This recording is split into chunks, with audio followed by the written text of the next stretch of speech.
Welcome, ladies and gentlemen, to the Not Bland Show, and I'm your host, Dujane Bland. And before we get this thing started, make sure that you like, share, and if you're not subscribed, please subscribe to the channel. We appreciate you guys getting us over 200, and let's keep building this thing and growing this thing as we go. Want to thank Sports Journey for being able to present this thing, Everything Nitro, of course, Drag Race Reference, and our sponsor, Drag Race Bracket Bonanza. What can I say? It's been one of those seasons, and it looks to continue this weekend as the chaos continues. I don't expect anything different than what we've seen all season long with Drag Race Bracket Bonanza. So if you're able to get close, if you're able to win, then hey man, you've gotten lucky because this thing is not an exact science, that's for sure. We will be having Richard Gadson on in a few. Until then, we will go ahead and take our break, and we'll take our break, and then we'll come back and set this thing up, all right? And if you haven't been listening to this thing and you don't know how to get in here and be a part of Drag Race Bracket Bonanza, this will tell you how to do it. Drag racing fans, check out Drag Race Bracket Bonanza. It's the free, family-friendly fantasy bracket game. Now, after final qualifying at every national event, you can fill out your bracket for all the pro classes. It's free, easy to click on your picks.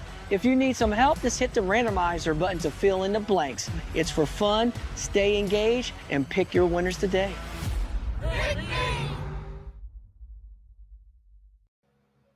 Yep, great way to stay engaged, to know what's going on, and to kind of learn the sport a little bit and learn the people in the sport. Yep, it's now in session, baby. It's now in session. Definitely want to continue to keep prayers up for our guy Chris Bostic, as he is experiencing some internal bleeding and is going through the process of being checked out, and hopefully can figure this whole thing out.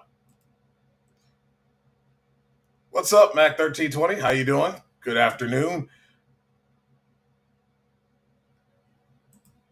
And Blake, doing fine, man. Another day at it. And another day we get an opportunity to talk sports. And my man, Mike Patton. We'll be talking real soon. We got some football to talk about, some AFC South to talk about. So I'll be in touch here about next week. But you guys need to check out the Mike Patton Network.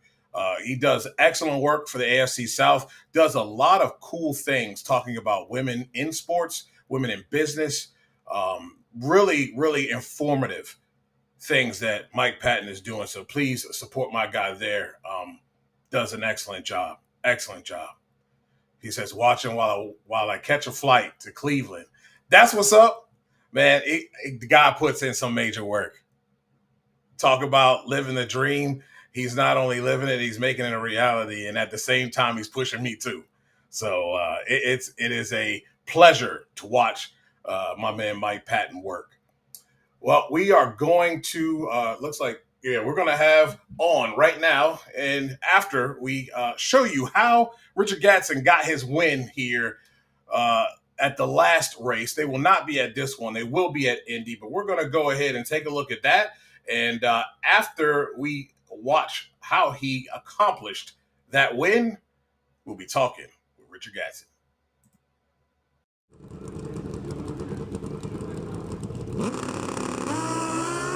They both leave. Hall was out first. Hall is trying to run down Gadson. Gadson, Suzuki Hayabusa is looking good. Finish line stripe, it's Gadson. 675.6 at 199 miles per hour. Richard Gadson grabs his second career victory. He was thwarted a red light start in the final of the Getrix Pro Stock All-Star Callout, and he took it out on everybody else today. And he is still staring at that Wally up here saying this is pretty cool. And Richard, 24 hours ago, you were visibly devastated up here hoping for a shot of redemption. Now with that in your hands, how freeing is this moment? You know, normally you have to wait a little while before you can get your redemption. You got to think about a loss for a long time. But I got to come back the next day and try again. And all day my main thing was revenge.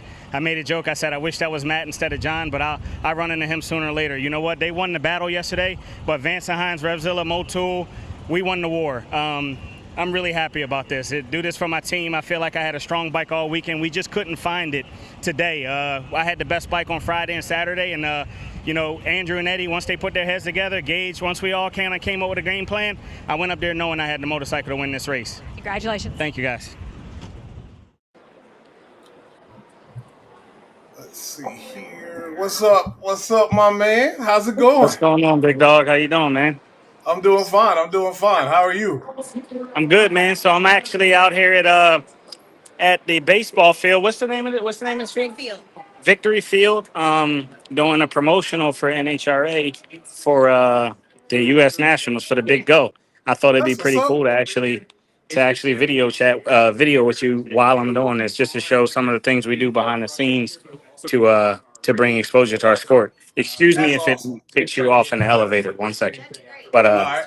what's up, man? How you doing? I'm doing great, man. I'm doing great, and it's.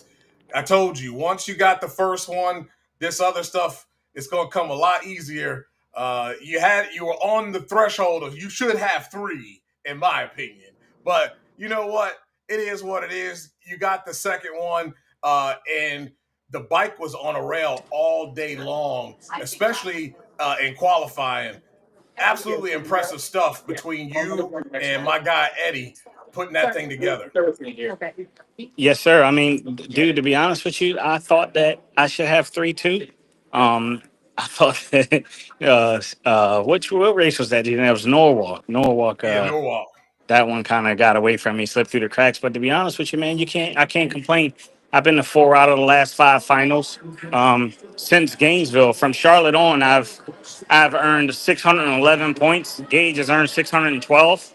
So like we right there, man. Some tough losses in there, but I was telling him the other day I had a 004 loss to Matt in Charlotte. I had a 007 to Angie in Richmond. I had a 009 to Steve in Chicago. If I had another 200s combined over the whole season, man, I might be kind of like in the points lead for this thing. So I'm not complaining, man. We looking good. We're looking strong, and Eddie's definitely got a handle on the bike. We in a good window, man. I just hope we can keep it there. That's all I'm really worried about. Yeah, I mean, what's been so difficult, and we've seen other people kind of experience it as well in the pro stock motorcycle class. It seems like 1 second you have it, and then all of a sudden you just kind of struggle to get it back. And sometimes it's on qualifying day, it's great, and then race day, it's like, oh my goodness, what happened? We got to find a way to get it back to where we had it yesterday. You got to understand something. So when you're tuning these bikes and you're running these bikes, if you're missing 3 horsepower, 5 horsepower, I mean, that's nothing. That's minuscule, right? Right. So you can tune a motorcycle and have an issue, or you could be off on the tune-up and you're down 2 or 3 horsepower. And then with us, another thing is that we got 660 pounds. We rely on the starting line so hard. So if the racetrack is not absolutely superb, and then you're missing that 3 horsepower, and your 104s turn to 107s, and then it won't travel from the 60 to 330 because it spins the tire in second gear, and then you're missing 3 horsepower. You turn a motorcycle that went 670 in qualifying into a 681 bike, which is what I had on Sunday, the round before the finals. And that's what it is. So when you say you got a lot of smart people, you got professionals, these guys know what they're doing. So it's not like people think that, they're sandbagging. They could go fast at any moment. No, we're still trying to figure it out. We're still racing a racetrack, rubber against, rubber, basically. There's so many elements that go into it, man. It's just a lot. And we're racing for hundredths of a second at this point, as tight as the class is. So, John Hall had the best bike, I feel like, Sunday until the final round. And we kind of threw a haymaker at it on Sunday, man. It was a completely different bike I rode in the finals, completely different. And it stuck. Yeah. And it stuck. So I had nothing to lose. He had 400 or 500s on me. We felt like whatever. If we don't got nothing for him the way it is right now, all we can do is learn. All we can do is win or learn, and that's what we did. Yeah, man. And sometimes you gotta go for it. You can't be scared of it. You gotta go take it. And you guys went and took it. I've been watching your career for a long time before you ever even got in NHRA. And so it frustrates me when I hear media speak as if you haven't accomplished anything. Does that get under your skin that sometimes I would say uneducated media tend to talk if you haven't accomplished anything before you got here? It burns my ass up. Um, Not really that they talk as if I didn't accomplish anything. It's just the fact of the matter that people don't know. Are they ready for us now? So, Dujane, do I have 2 minutes? I got to do a quick rate. I didn't know this. I got to do a quick radio interview, and I can come right back in. That'll work. All right, I'll be That'll right work. back, everybody. That'll work. Yeah, that's all you. He's going to do a radio. As a matter of fact, you know what? We are going to continue the conversation, and we'll conversate about what you're going to talk about. It's pretty cool to see him having the opportunity to promote the sport. And really, to be honest with you, should have had those opportunities when he was in the running for Rookie of the Year, which he should have gotten. But that's neither here nor there. That's neither here nor there. And Mike Patton, I appreciate you, brother. Those are really, really kind words, and I appreciate that, man. I appreciate all the support from everybody here. And I agree with you, Mac 1320. Yes, I believe that he can get this championship. It's going to be a battle between those two. I think Matt will have a say in it if he can be more consistent and not have these uh-oh moments at the most inopportune time. Drag Race Mayhem says, have to ask Richard as a fellow Pennsylvania. We will be talking Eagles here real soon. We will be talking Eagles real soon. Drag Race Mayhem definitely will get into that. It's going to be an interesting year for you guys. It's an interesting year for the NFC East, period. But I think the two top teams in that division are still Washington and Philly. And Washington is looking to knock Philly off the pedestal. They know what they have to do. They went out there and got some guys to kind of hopefully compete here and give them the extra push that they need to get over the edge. I'm gonna talk with him about that, and I'm gonna tell you what I think also. And I think we've had this conversation before about the Eagles, that I think media is overlooking the changes and some of the losses that have been made on that side, especially on the defensive side of the ball. But, let's see what we got. It said most people who do media NHRA, from what I know, NHRA and NHRA only, they don't even look at the winter series. Yeah, I mean, and that's tough. My personal thing is with that is if there's somebody that's going to come up and going to step up, then there needs to be some education. You need to spend some time and find out what this guy's accomplished and not skim over it either. You know what I'm saying? That's going to help you out a lot. That'll also give you a lot of context to what's going on and how he's performing right now. It has performed since he's been here. So, yeah, it's important. It's important. I will put this back up when he is back, Blake, for sure. He's sticking with Gage, and that's not a bad pick. You have to, it's kind of one of those things we talked about with Erica, right? When was it 2 years ago now? 3 years ago? 2 years ago? You pick her until proven otherwise, right? And we haven't been proved otherwise. He's still getting wins, and yes, hasn't got all of them, but he's still winning, and he's still finding himself semifinal, final round as well. So that's not a bad pick. I cannot go against that. First of all, I'm gonna have to talk to you about this right here. I'm gonna have to speak about this. So this lack of not signing Terry is being overblown by many, and the national media kills me because a lot of these guys speak and they sound like fans almost. Like, you don't cover this team on a daily. You guys don't hardly really ever pay attention to them outside of when there's some type of big story, and you don't really know the context of what's going on behind the scenes with everything. And I know some people, have tweeted out and acted like they have all these inside tracks when there's no leaky faucets in the building unless Terry starts talking. There's none. I mean, people who are on the property every day don't even know what's going on with that contract talk. But I will say this. Terry is going to be into his 30s when that contract kicks in. And what he's asking for, it's not Washington's problem to also serve up a bad deal because the Pittsburgh Steelers served up a bad deal to DK Metcalf. See, it goes back to my thoughts on market value. I don't care what the market is. I don't. People overpay for quarterbacks all the time. Ask the Giants about Daniel Jones. You overpaid him, and it was because of Saquon Barkley was the reason why he was having the season he was having.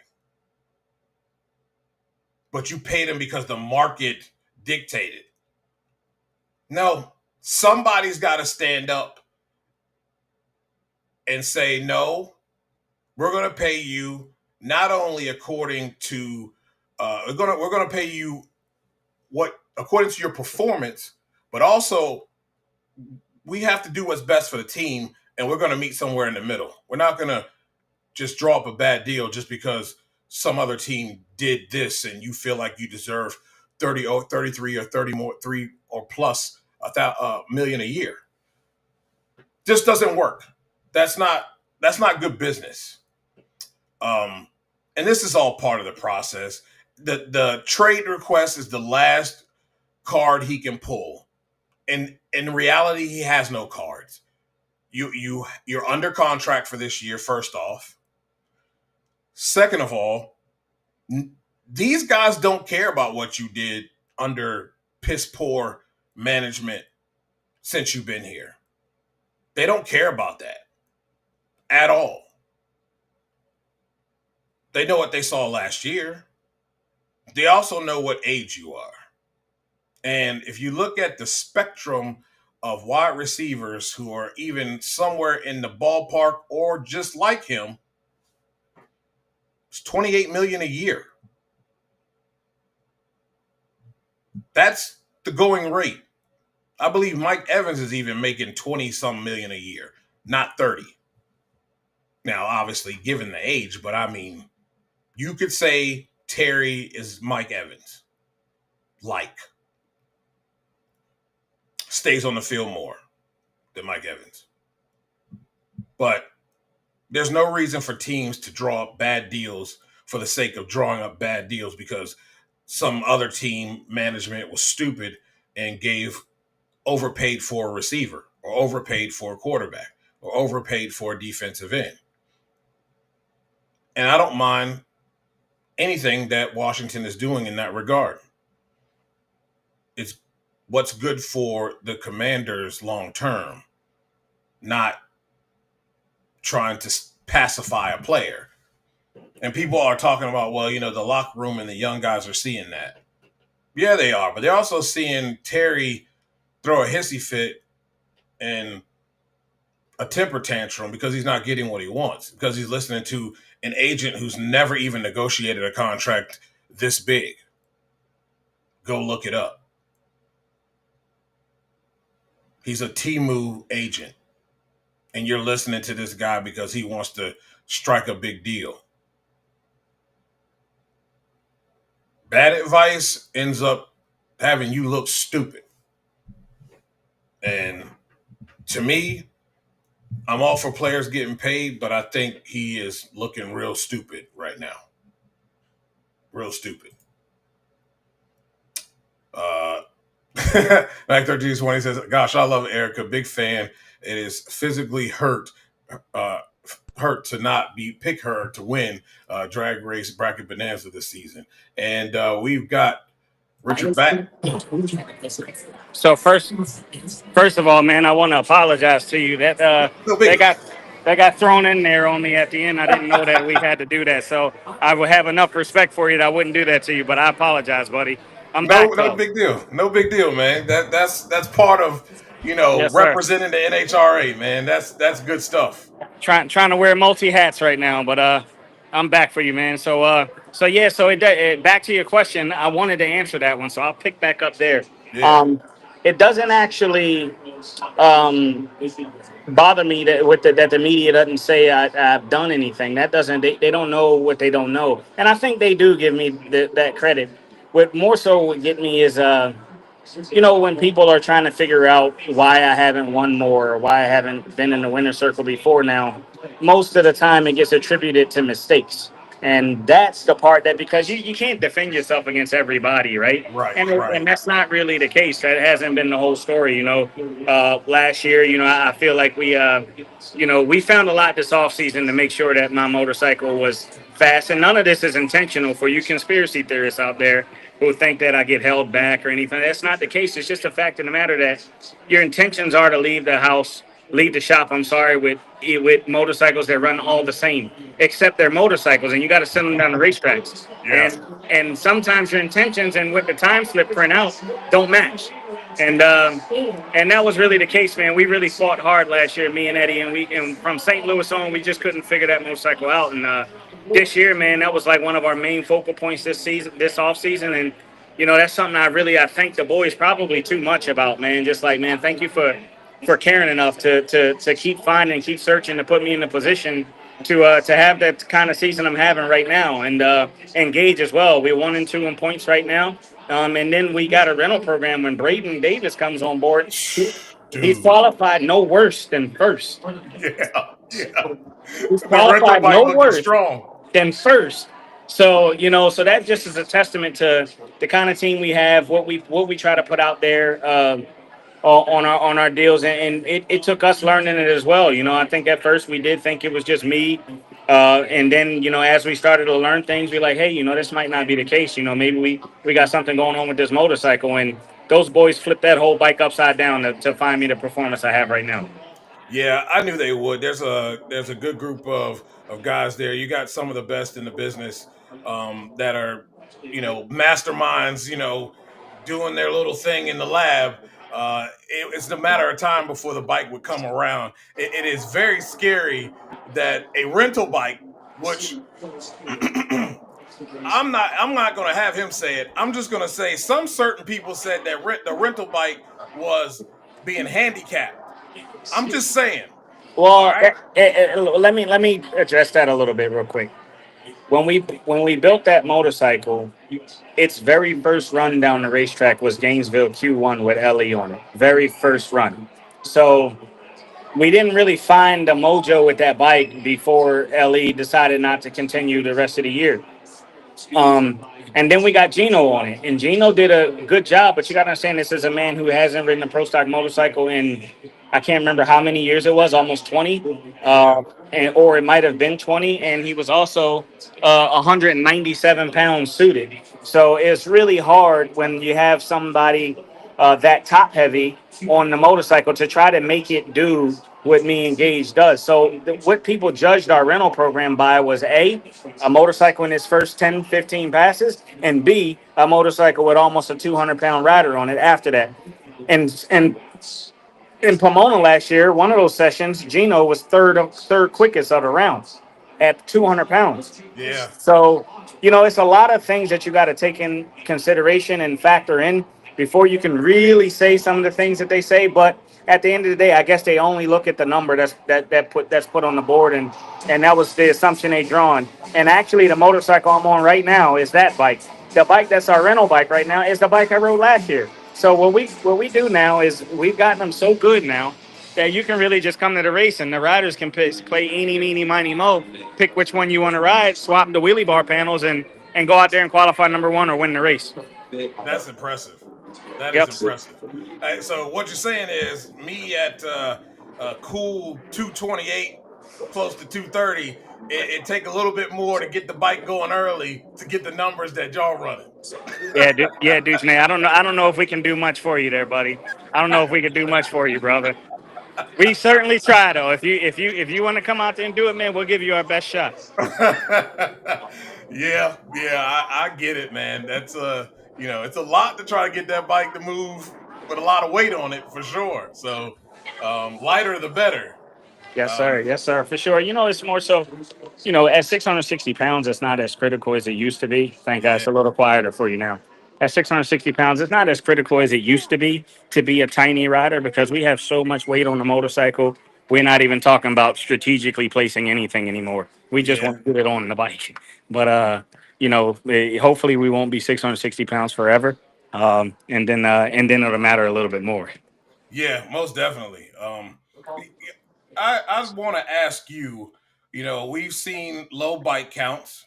Hmm. What is it going to take to get more people to come out and fill the field? We know the bikes are out there, and some of these people work full time, so I get those, and I know of one personally.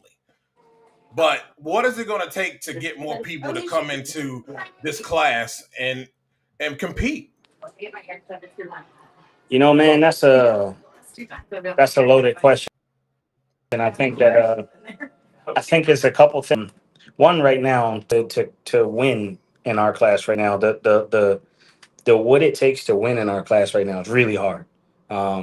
And I think Yeah, that may have people kind of like where they feel like they may have to be on one of our bikes or one of MSR's bikes or War bike to even compete. So maybe the privateer guys are kind of leery, but I'm not even sure if that's it as so much as you know you gotta, man, that's a hard one because I'm trying to figure out if I can really answer it how I want to answer it. I don't know, man. I think it's just going to take. I think it's going to take people. One second, buddy. My phone. My. yeah, I think it's going to take people being able to see that you can come out, rent a motorcycle, get on it, go qualify number one, and live your dream. Braden has been a round away from winning 2 races. Um, so I think it's going to take something like that, and people just realizing that they can do it, and maybe a couple other things need to happen. Too, but I don't know if I'm at the liberty to speak on those right now. yeah. I feel you. With the schedule, do you think kind of changing up the schedule a little bit to help out some with travel would kind of help the situation instead of having that big gap at the beginning of the season? Maybe that gap's at the end of the season a little bit. We lost him. He'll be back. Um, it is difficult. It's not an exact science. There he is. Yep. Sorry, I think I lost service down Yeah, here. But are we going to do the tricycles now? Are we going to do the tricycles now? Okay. Damn, Dujane. all good. I'm Hey, sorry, man. you I'm doing all the trying to NHRA multitask. promoting. It's all good. It's all Yes, good. sir. I'll come right back in one more time, buddy. Man, go and win that tricycle race. All right, We'll I'll be be here. right back. We'll be Bye here. bye. Bye All bye. right. Promoting. That's what's up, man. Um, yeah, that's my concern, guys. I don't know. You guys can put in the comments what you guys think as well, but um, you know, what what would you do with the schedule? Because I mean, it's obvious that the Western swing kind of you see the diminishing in bikes, and it has to do a lot with travel, I believe.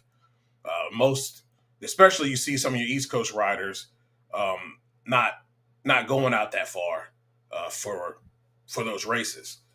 And again, some of these people work full time jobs as well, so that plays into it. Want to recognize Ty as well for coming into the show and watching the show. And yeah, I know everybody. My mom still calls them the Redskins too. So yeah. It's one of those things, man. One of those things, but we're getting used to it. I'd like to know what you think about the uniforms that they're rolling out here for the Super Bowl era uniform, which I think will be eventually be the Commanders' new uniform. If not next year, maybe the year after. But I think that will be the new uniform for the Commanders, and I thought it was pretty good. It kind of gave me the 1991 vibes as a kid, me, what I know of that team, rooting for that team. So, yeah, yeah. That's my thought. Um, but back to that, I think the big gap in the schedule in the beginning, you could fill that somehow, and then maybe don't have them out on the Western swing. Maybe it's just Brainerd or something. Have to look at the schedule and see how many actual races they missed before they come back in. I think it's 2 or 3 before they get to Charlotte, something like that. I think it's 2, and they miss this race here, Brainerd, before they go to Indy. So let me get back to comments here. Yeah, you'd be perfect for a bike. Definitely perfect for a bike. Exactly. Exposure, a lot of exposure. And it's important. It's important that people like Richard have the opportunity to expose and get the exposure for the NHRA. Need new faces doing that. You know what I mean? Not the same old ones. And we can't keep riding the Tony wave. Although Tony's is a great ambassador for the sport. It's be awesome for others to do so as well. So would be great. Yeah. By the way, Erica did win the Night Under Fire. She won that over Jed Coughlin. Jed Coughlin red lit, and she got the win. Indeed, Dave, got to do the promotion. Says, I don't think the schedule is an issue. It's the fact no one watches, so they can't. The sponsors, in my opinion, say schedule is cutting corners from the real issue. You got a point there. That is another problem. I liked it when they led with Pro Stock Bike, then Pro Stock, then the fuel classes. Leading with the fuel classes only guarantees that those jokers walk out of the stands after they're done. Because at least with that order, when I know for me, I made sure that I was in the stands and seated in my reserve seat so I wouldn't have to deal with all the crowd. When Pro Stock Motorcycle, I was actually there right when Top Alcohol got out there because I wanted to be already seated. I don't have to go through all the mess. Unless you're going to stand by the fence. I've never been too much of a standing by the fence kind of guy. I like to see what I'm watching. And I think being in the stands, I can still feel it just as much as if I'm standing at the fence. So I would get there during Top Alcohol and sit through all of it. And most people who want to get there and get their seat, or even in general admission, you want to get over there early so you have a good seat, you get there early.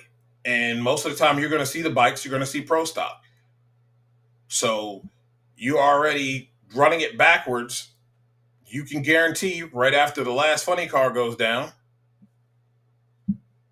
they hit it to the pits. I mean, we hear them telling them to stay in the stands to watch Pro Stock, but that ain't gonna happen because they are trained, they are nitro trained, and you're right, that is the real issue, and I think that issue can be remedied by going back to what they had in the beginning. Except for Pro Stock Motorcycle, take out the Western swing, let their season start after Pomona.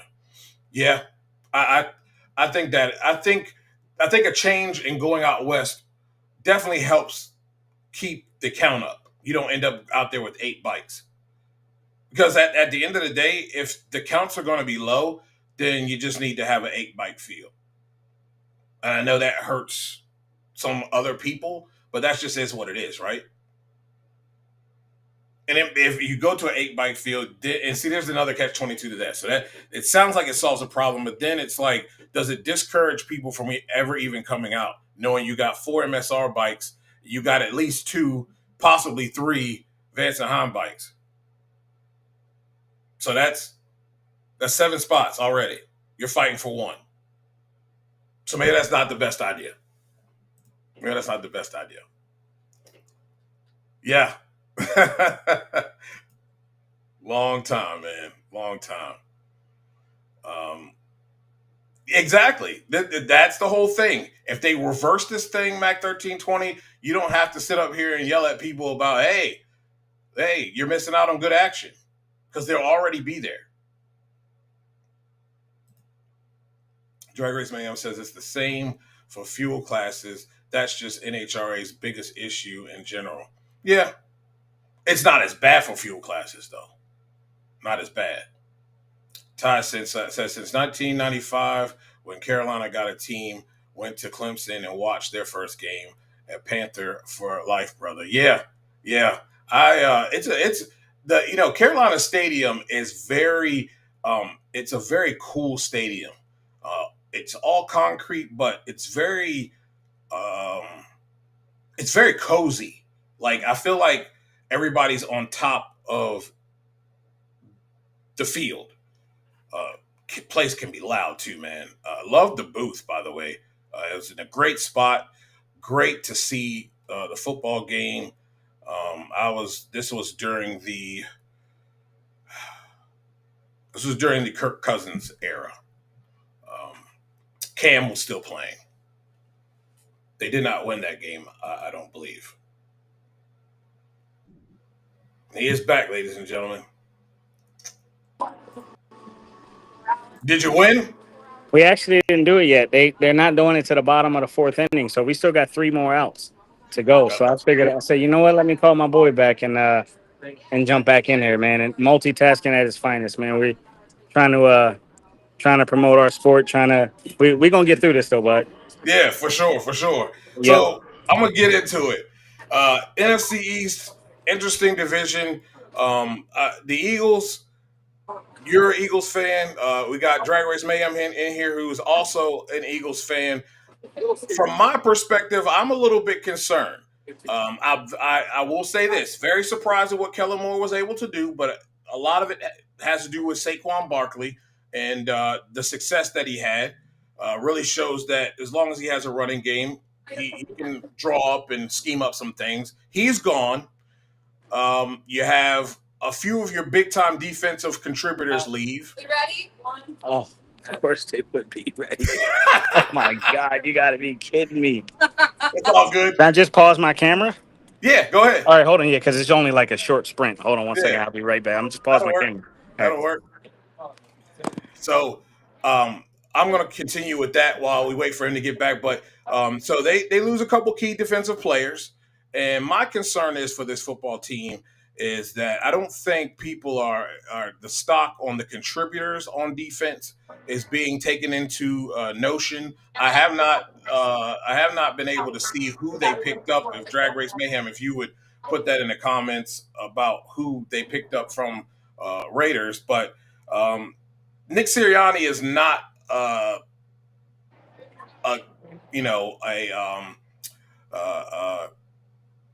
Rams coach. God dang it! Why do I go and get a brain fart? He's not a Kevin O'Connell. He's not not one of those guys who scheme up. Those guys don't seem to miss a beat when they lose an offensive coordinator because they're offensive minded. I don't see that for Nick Sirianni at all because I thought when he did have those opportunities to be that caller, they were ruined. We'll go ahead and mute the sound there, but they were ruined by him. And he blamed Brian Johnson for those, but at the end of the day, to me, it was Nick Sirianni's problem. So I'm concerned about those are big changes. Now, let's look at the positives. Saquon Barkley. That offensive line is still a menace to deal with and will push you around. There are some changes along the line, but I don't think those changes are going to make that much of a big deal. I think Jalen Hurts does not get the just due. Is he in my top 5? No, he's not in my top. Well, yes, he is in my top 5. I think I did say that. He's in my top 5 along with Jaden Daniels, though. But I don't think he gets the just due. We already know what Jalen Hurts' kryptonite is. So I don't think we can, can't use that as show fodder, right? With the wide receivers he has, with the running back that he has, and the offensive line protection, they're dangerous. If you don't have the defense to cover on the outside without playing zone, it's going to be a long day for you because zone is not going to work with Jalen Hurts. They'll pick you apart. And then if you just so happen to be halfway decent with the zone, he's going to run. And you know what zone defense does when you run, when you have a mobile quarterback, that's going to be an automatic 8 to 9. You might as well, for Jalen Hurts, you can pencil in 10. It's a first down every time. So I think this football team is going to be tough. I still think they're the cream of the crop of the division and of the NFC, period. With all the changes. Until proven otherwise. They are the Super Bowl reigning, defending, undisputed Super Bowl champions of the NFL. So you have to give them that just due. We've seen them win Super Bowls with Nick Foles. Come on, man. Like, let's be honest. Now with Saquon Barkley, a healthy Saquon Barkley, it's going to be a problem. But I think the Commanders are right there. Another year, I'm telling you right now, Jaden Daniels looks otherworldly different because the guy just goes to work. You can see he's been putting in work all off season. I do like some of the running backs that Washington has, especially some of the ones that they drafted, Merritt being one of them. He had a great day, great run today against the Patriots and training camp there. Just one step and boom, burst right through the middle for a touchdown. I like the additions on the offensive line that Washington has made. Defensively, edge rusher with Von Miller, still, I want to see somebody else emerge. I think someone else has to emerge. So you're not depending on Von Miller to get pressure. That lean he's got, though, is like no other, man. That guy, his ability to bend is just it's insane. It's absolutely insane. And he looks good out there for his age. He looks really good. And they're going to use him the way they used Dante Fowler. So, no pressure on him, no extra reps. That's what they're going to do. He's a specialist, and that's what they brought him in for. The Dallas Cowboys, to me, are being over-talked about and overhyped. A lot of issues. I don't take too much from the Micah Parsons thing. Players do this all the time. Jerry is known, along with his son Steven, is known to be doing this type of thing, waiting till the absolute last minute and paying a boatload, backing up a Brinks truck and paying their players, but they're in cap hell. Kind of like the New Orleans Saints until Carr decided that he needed to retire. So Carr helped them save some money, but they were in cap hell too. I don't see this team being good. I don't like the coaching staff. I think another puppet is in the building. They are going to regret letting go of Mike McCarthy. Let's remember, Mike McCarthy took a team with no Dak Prescott and really no number 2 wide receiver to a 7-win season. They had no business winning 7 games. None. They weren't that good. But coaching counts for something. And they're going to find that out because Brian Schottenheimer has just been a journeyman. And the only person who believed that he was a coach of some sort was Jerry. He's back. So, as I was saying, your Eagles, they lost some pieces. They lost Kellen Moore. What do you expect from this football team, despite some of the key pieces on defense being missing and Kellen Moore, offensive coordinator, going on to New Orleans? I don't think that we really lost much. I know Kellen Moore, but I mean, you Your got sound's a little messed up. Hold on. Your sound's a little messed up. You got sound like you in the water. let me I'll come back. All right, sounds good.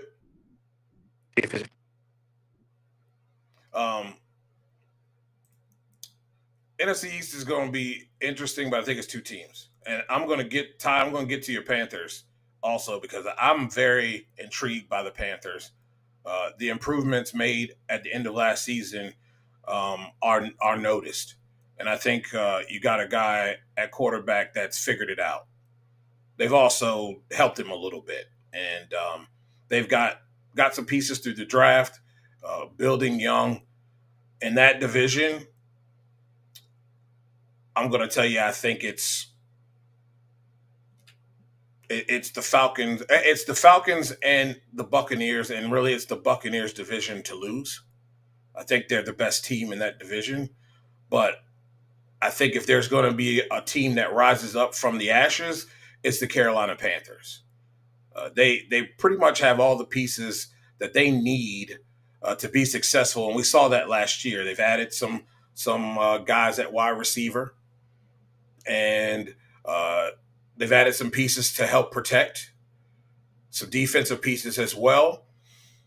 That's the team that I think could jump up and surprise in the South. Atlanta is Atlanta. Everything's there, ripe for the taking, but will they slip on a banana peel and fall flat on their face like they did last year when they really could have won the division and did not?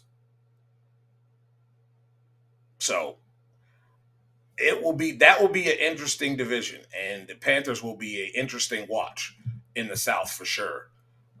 And I'm intrigued. The North is going to be interesting too. I don't know if you guys caught the the Lions game against the Chargers.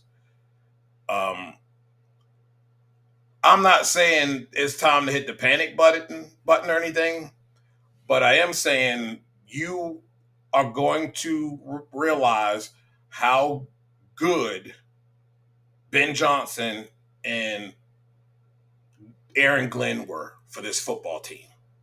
You're going to realize that.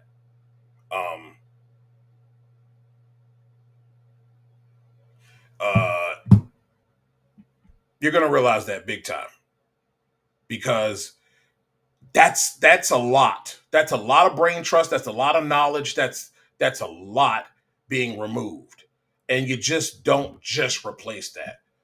I think they take a few steps back this year. Steps back to not making the playoffs? No. Because I think people are overhyping the Bears. I'll believe it when I see it. Because Caleb Williams has issues with inaccurate throwing. And those of you who want to question me on that, just go look at the college tape. And go look at the tape from last season. You can say offensive line, this, that, and the other, but when he had opportunities and he was protected, he threw inaccurate balls. It's the same reason why I have questions about Justin Fields with the New York Jets. Inside the pocket, the guy is late Donovan McNabb throwing balls to the worms on the field, but does great work when you get him outside of the pocket, whether you roll him to the left or the right, and give him a couple options, and his last option is run. I am very much watching Minnesota and that football team with J.J. McCarthy coming to life. I'm very interested and intrigued by what he can do because I know Kevin O'Connell and his capabilities as a quarterback whisperer. Can he mold this guy and give him the tools necessary to be great? Can they do that? And Kevin O'Connell is not a bad coach, so I really believe that is possible. Let me look at these comments here. I don't even know where we got to.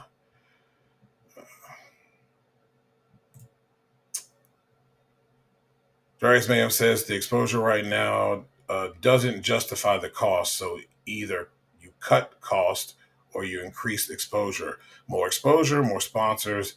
And I think the second is the better option. Definitely the better option. Talking about Pro Stock Motorcycle.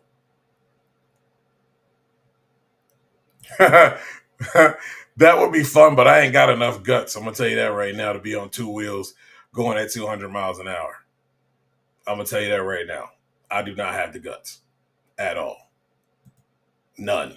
And I don't usually back down from a challenge, but that ain't one I'm willing to take.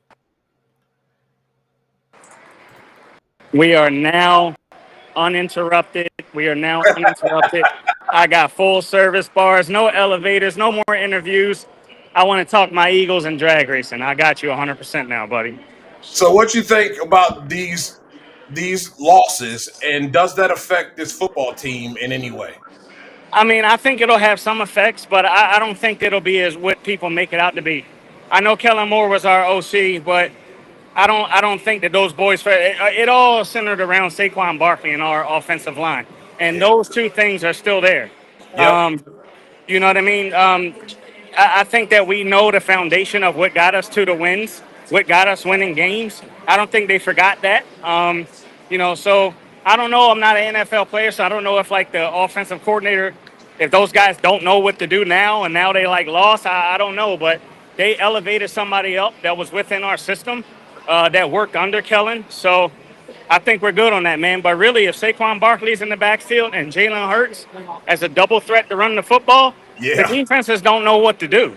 Right. I mean, if you stop Saquon Barkley, do you stop Jalen Hurts? If you stop Saquon Barkley, do you stop A.J. Brown and Devontae Smith? If you stop all of them, do you stop Dallas Goedert?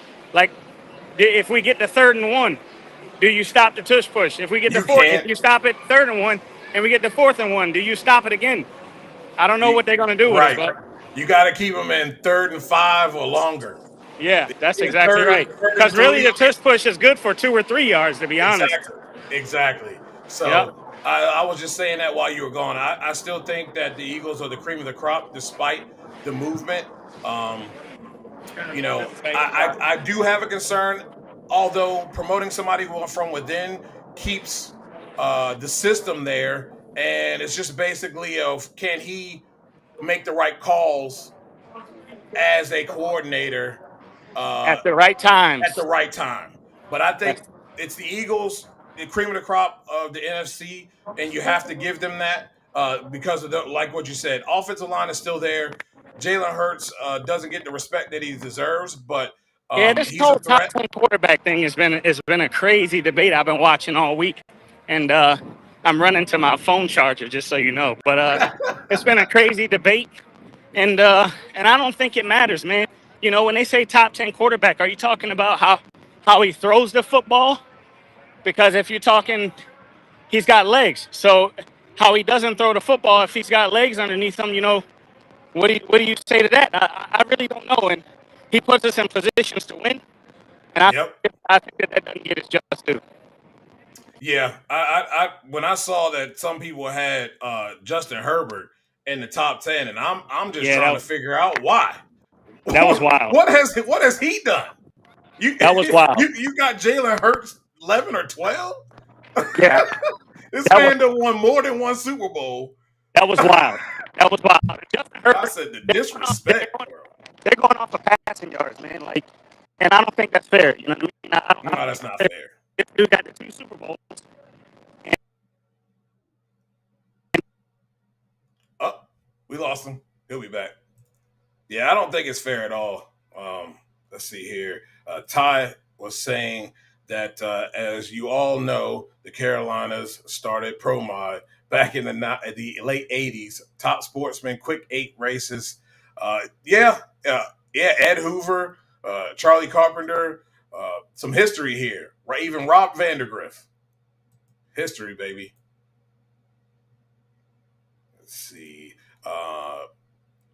man, back when I was attending races, 88, 2009, I'd get there early, had a reserved seat on the top row, and I stayed glued in my seat until the end of competition eliminator. Yeah, sometimes I would get there early and peek out there and watch some of the competition eliminator stuff too. Todd says, I think the Panthers might surprise some people this year. We just have to see for sure. But I think they got all the pieces there. It is a tough division at the top. You definitely can't take anything away from what the Bucks have done. And being that they kind of keep everything in place, I don't see them. I see them still being who they are. The question is Michael Penix going to be able to get the job done on his end? Yeah, but yeah, I'm not cool with the top. I'm not cool with that top 10 that they had. That was a joke. Yeah, to me, I mean, I understand it from a making it pretty standpoint, right? Jalen doesn't make it pretty. Justin Herbert and a lot of these guys can make any throw, but can you win the game with your legs? Can you perform in high pressure situations? Because like think about it in drag racing, that matters, right? You got a lot of people who are good riders or good drivers, but they're not good racers, right? Exactly. Yeah. So Jalen is he wins been to 2 Super Bowls and he outperformed Patrick Mahomes for sure in the Yes, he second did. one and went toe to toe with him in the first one. So Yeah. I don't care if he's top 10 or not, man. That's subjective. I just think that he's a good, solid football player, and he has more than one ways to beat you. With all that said, I won't discredit the fact that I think he has the best roster, the best 22-man roster in my lifetime.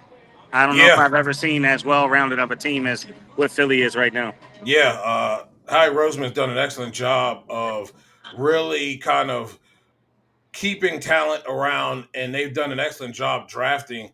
And that's where Washington comes into play. They are now under good management. Now they have good coaching. Not They good actually enough. have Y'all a need to pay that quarterback. man, bro. Y'all need to pay that man. Well, see, I had this conversation. Terry's going to be almost 30 some years old. And I'm sorry, but teams need to stop doing this market value nonsense. DK Metcalf is a bad contract. Pittsburgh, bad contract. No way I'm paying that guy what he got paid from Pittsburgh. And Washington's like, yeah, we see that. That's a bad contract. Most average, I think Mike Evans is about 28 million a year. I would give Terry 30 to 32. What is he 90, wanting? You think? What's he asking? You think? he wants 30 million at least. I think also he wants some things. I don't know, maybe there's some things, language in the contract that maybe is holding things up. But I think a $92 million contract, give him 60 million guaranteed, 62 to 65 guaranteed, and that's good. This Cortland Sutton contract ruined his whole entire game. He has no cards now, and his last card was requesting a trade. That's just protocol. That's pulling your last card. That's all you got, and he doesn't have any. He has no leverage now. So Yeah. this playing around with, Washington has to do what's best for business. And at the end of the day, when that contract kicks in, he's well into his 30s. I think for right now, though, I think y'all have enough room. Y'all have some of the most cap space in the whole NFL. For sure. For the simple fact of your trajectory, that is a good football team. And in 2 years, it may, if not this year, be a Super Bowl contender potentially. Yeah. Aside from the way you guys played the Eagles, but in the playoffs, I'm like, this is a scare. I didn't want to play y'all. So Yeah. I think to not stop the trajectory of where you're going, I'd say giving Terry the money he's looking for and just shorten up the years. Yeah. Give it to him for 2. Yep. Yeah, you could do that too. 2 Yep. years isn't bad either. Yep.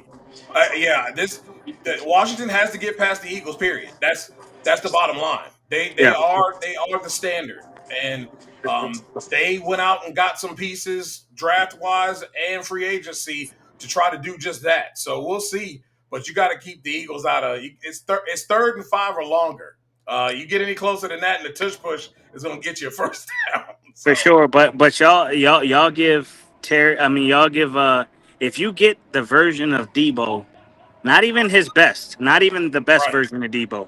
If you get 75% Debo Samuel, and the way he spreads the field, the way he can come from the backfield Yeah. or play wide out, and then you got Scary Terry over there, Jaden Daniels with how he runs the ball. Listen, the sky's the limit for y'all too, man. I'm excited for it. I'll be on the edge of my seat on those Washington Eagles games.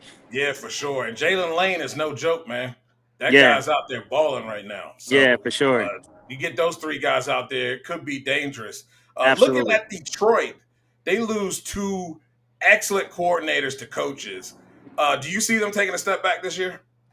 Man, I did, but I see them gaining stuff too. They gained Aiden Hutchinson. I Yes. almost feel like people forgot that he did as good as that team was. It's like they didn't have their best defensive player. Right. They get Aiden Hutchinson, and I can't remember what some of their other offseason moves were this year. I think that coaches coach, players play, and they got a lot of players. So if they have even you know, I never know if it's the players that make the coaches look good or if it's the coaches that schematically make the players good. But Detroit is a big question mark for me, man. I think that they have the talent as much talent as they have on the field, they can't be bad. Will they Right. be 14-1 again? I don't know. We'll see. Yep, it will be interesting. Just real quick, guys. It is a official deal. ESPN has or Disney has bought NFL Network. I knew about it months Wow. ago, but couldn't say anything about it. But Wow. they have bought the NFL Network. Wow. You could probably go see the terms of that agreement. I believe that's what Shefty was just tweeting out there. But big move there, and man. Some big things coming, y'all. Some big things Oh, coming. yeah. You look at Caleb Williams, and he gets Ben Johnson, a very good, but I think sometimes is too good for his own good offensive coordinator. Do you see him taking a step forward this year at quarterback, having a competent coach? Well, at least a competent coordinator. We don't know if Ben Johnson is a leader of men or not yet. Man, I think Chicago Bears is a graveyard for people's careers, bro. I think that's like I mean, I look at them as like just a shade above the New York Jets lately. Since the early 2000s, the last good quarterback they had was Jay Cutler. Yeah. So and he was just decent for them. I don't know, man. I don't know. I can't really get a feel. I can't get a read on how his style of play is in Chicago, and if their system fits his style of play. I'm gonna be watching closely though because I know he's got loads of talent. He didn't forget how to play football, but it was so bad last year. You know what I mean? He also was a rookie, so it's just I don't know, man. I'm not sure. We're gonna see though. We're gonna see. This is a good question. I'll let you get in on this one. He said sophomore slump coming for Daniels. I don't think you realize how hard this kid works, man. When I tell you he's been putting in work this offseason, he's been putting in work this offseason, and it's showing on the football field. It's absolutely insane the dimes this cat is dropping. I do see another slump for CJ. That offensive line, you get rid of Laramie Tunsil and let him go to Washington. Who's blocking for this guy? That's funny. That's funny. That's funny. Are they talking about Jaden? He was talking about Jaden having a sophomore slump. I don't see that. No. The thing I worry about Jaden is he's very frail, man. He's small. Yeah, His he's legs small. are pencil sticks, and I just worry about the right dude getting hold to him. But he's shifty though, man. He's very shifty. He don't He like take them hits. It's catch me if you can for sure. It's definitely Yeah. catch me if you can. He don't take a lot of big hits, but man, I worry more about him being injured. I think the sky is the limit for him talent wise. I don't think sophomore slumps or anything like that. I think he's so creative. I think he's so creative with the football and with his legs and everything like that I think he'll always create opportunities just with how he can move around and throw, twisting and turning and doing all the crazy stuff he does. Yeah. He's must see TV, bro. He's definitely from a spectacular side of things, like Yeah. he's definitely a highlight reel. Yeah, most definitely, and I think he learned from getting that rib injury early last season. He learned that he knows he needs to be available for his team, so he's not going to take those unnecessary hits, and put himself in those positions. Man, I'm really excited about this season. You see the Broncos being that team, possibly that really jumps up and shocks everybody this year. Yeah, man. Yeah, man. I think the Broncos are a sleeper. I was just saying that the other day. Like every time before Madden comes out, I start looking at the rosters. And Yeah. I'm like, who's going to be a good sleeper team this year? I think the Broncos are one of them, man. You know, you might have talked about this while I was getting on and off 10 times. What is your opinion on Pittsburgh? Like, Uh, it is death for Mike Tomlin. You can't tell me a guy who, at the end of the season, sure, he looked better than he did early. I think the Achilles was bothering him early, just as much as I thought the Achilles was bothering Kirk late.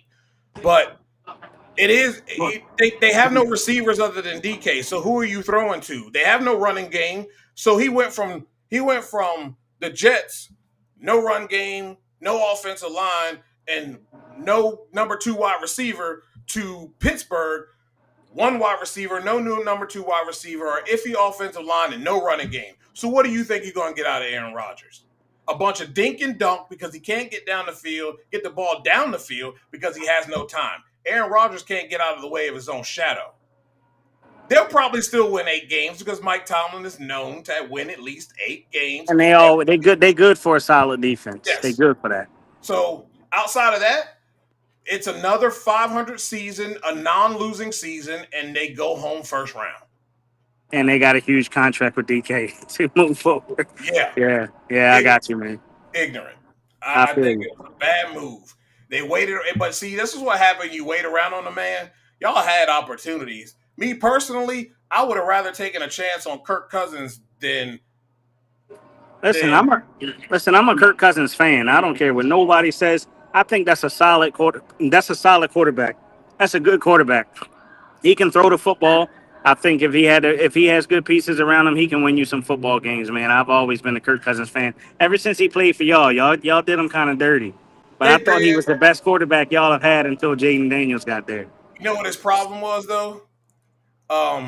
It's the fact that he couldn't. He was. You can't look past that. He didn't win big games when he needed to. He threw interceptions in the most critical times, and he kind of still does that. Last year, though, I'll give him a pass. And after watching that quarterback show, you could tell the pressure was getting to him. He hurt the elbow. Then he had a little bit of a rib issue that he was dealing with, and of course, still kind of. I think the Achilles got tired. Um, you know, coming back so fast. I thought he looked good for a certain point, and then I think it just got tired, and he was feeling the pressure of Penix behind him. He knew if he continued to play bad that he was going to end up sitting, and he was trying to avoid that. And what I think he should have done, instead of worrying about not getting his job back, he should have just, when he hurt the elbow, he should have went and sat, because at least they can go back to you if they want to.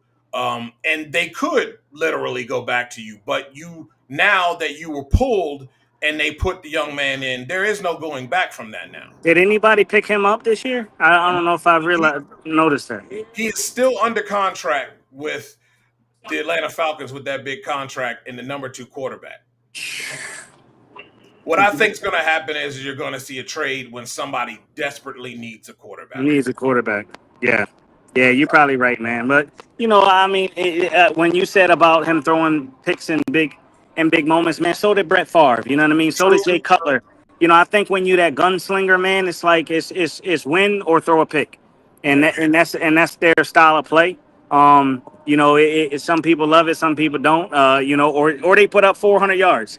You know what I mean? It's like It's like you get all or nothing with those guys, man. But I feel you, man. I think I feel the same way about Pittsburgh. I think I'm curious about them, but I think I feel the same way. I just don't see it.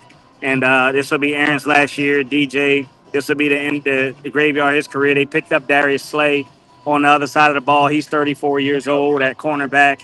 I think schematically he was good in the Eagles because we had Cooper, we had Quinyon Mitchell, we had Reed Blankenship. We had such a good secondary that he didn't always get lined up with the best defender on the team. I think over there in Pittsburgh, he's gonna get everybody's best.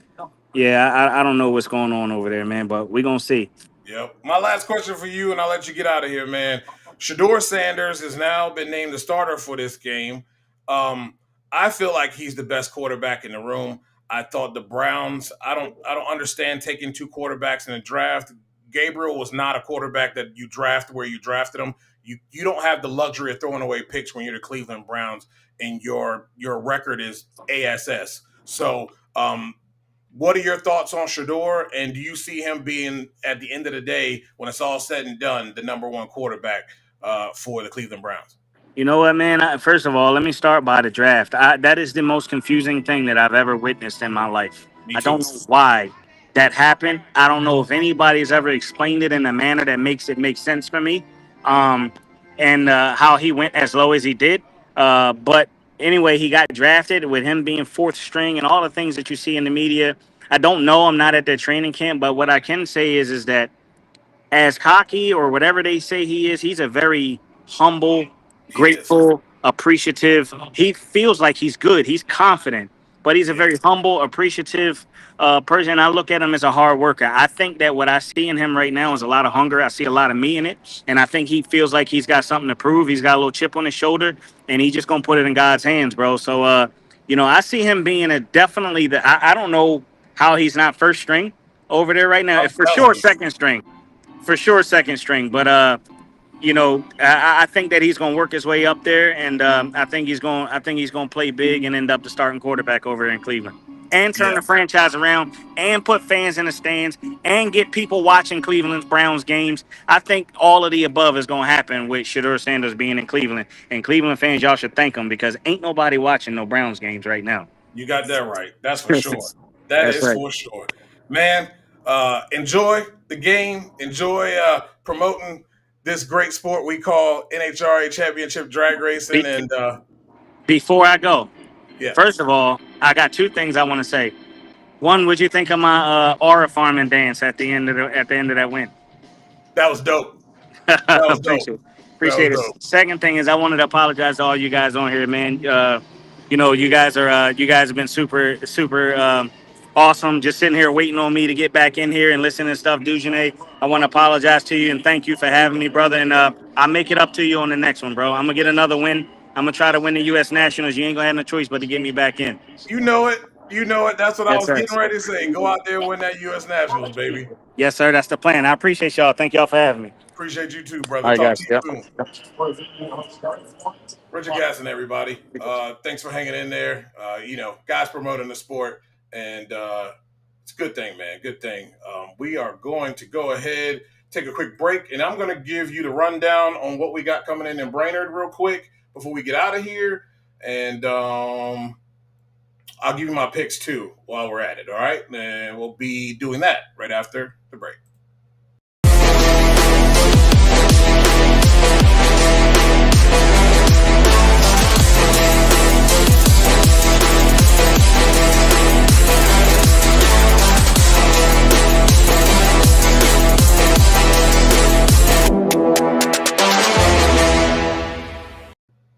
Talking Funny Cars with Buddy Hall. We'll be back. I will be talking to Elon here real soon to find out when the first episode drops and who it might be. And we'll be getting that to you as soon as possible. But at the end of the day, you guys can go and watch on the YouTube channel, all the NHRA Fast channels. You can watch Talking Funny Cars with Buddy Hall and see all the episodes if you missed it. Without further ado, we'll go ahead and we'll start talking about Brainerd here. Lucas Oil Nationals, the race before the U.S. Nationals, our 2-race fourth quarter. We have 12 top fuel cars. We have 16 funny cars and 20 pro stock cars. 2 newbies, one in a Ford, one in a Chevy. You know who the 12th car is in top fuel? I'm going to give you a little chance to guess before I say 12 cars in top fuel. It is Billy Torrance, ladies and gentlemen. No Steve on the list. Billy Torrance will be in attendance. Super cool. 1, 2, 3, 4, 5, 6, 7, 8, 9, 10, 13 now. I just noticed a new name. Kyle Sellenstein. Can't see if that's an L or T. Sellenstein. Kyle Sellenstein and the Hartman make new or Mew. I think that's the one with the. That's the one with the cat. He was the IHRA thing, I believe. Dave will probably tell me if he's still here. But very interesting to see. Now we have 13 cars, so it's growing. It's growing. Maybe we get 2 more. Surprise! Really cool to see Jasmine Salinas will be back. U.S. Nationals. So I'm looking forward to seeing her back out there. But this is going to be a cool race. It always is. They're going to have a cool thing on Friday, too. It's not really a night thing because they can't do night. They don't have lights. They don't have, they are not allowed to run after a certain time because of curfew. So it's a fun little thing that they're doing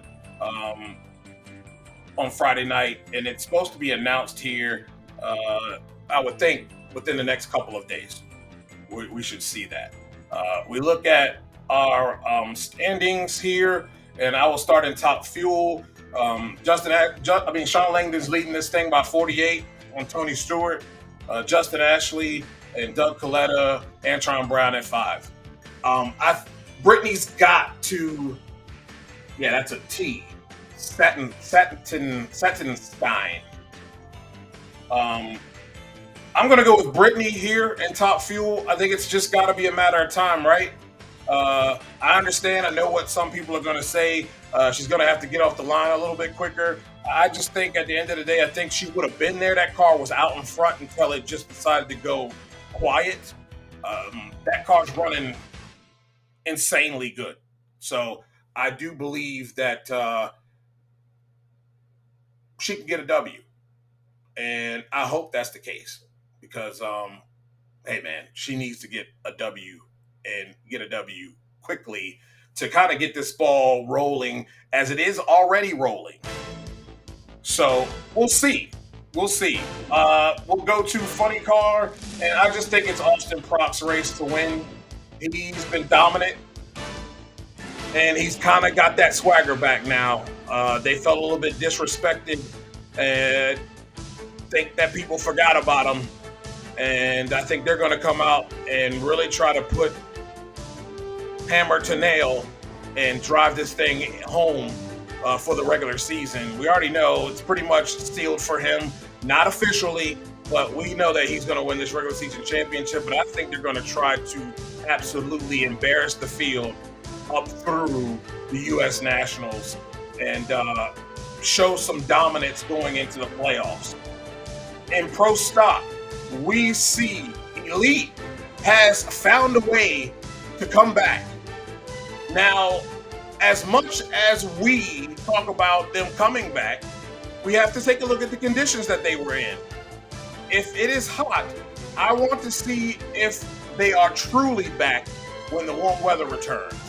Greg Stanfield kind of leading the charge there with getting the W and really leading the charge in ET and performance with this team. And Aaron Stanfield finding his feet as well. You see Jeggy kind of finding his feet. We're going to see if they truly are back.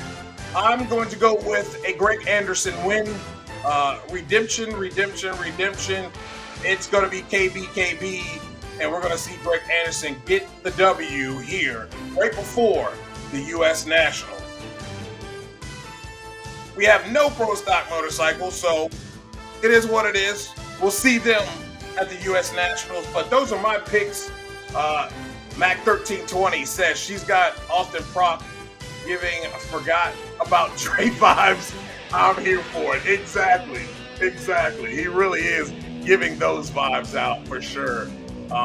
Yes, Ty, a Hartman car is what Kyle is driving. Yes. I'm looking forward to this race. I'm also looking forward to the IHRA and that Pro Mod series that they will be doing. It is the IHRA Outlaw Pro Mod Nationals at Durana Dragway at Milan, Michigan. Mac 1320, are you going to be there? It will be this Friday and Saturday. You'll be able to watch this, I believe, on Speed Sports 1 or 2. It may be on YouTube on their IHRA channel as well. But going to be good. Going to be super good. I'm really excited about this. 35 cars, doing it all the way down to get big prize money. There's some heavy hitters coming out here too. I hope this does not, and I've seen talk about it possibly affecting the PDRA. I hope it does not. We need all of the sanctioning bodies, all of these places for these racers to race. It just can't be just two.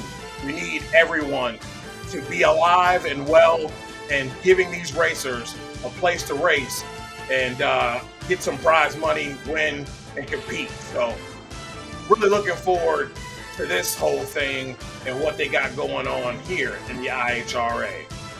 Great weekend for the Southeast Gassers Association. I want to thank all of my teammates, the Monday Morning Racer Lee Craft, Adam Dobbs, my man Chris.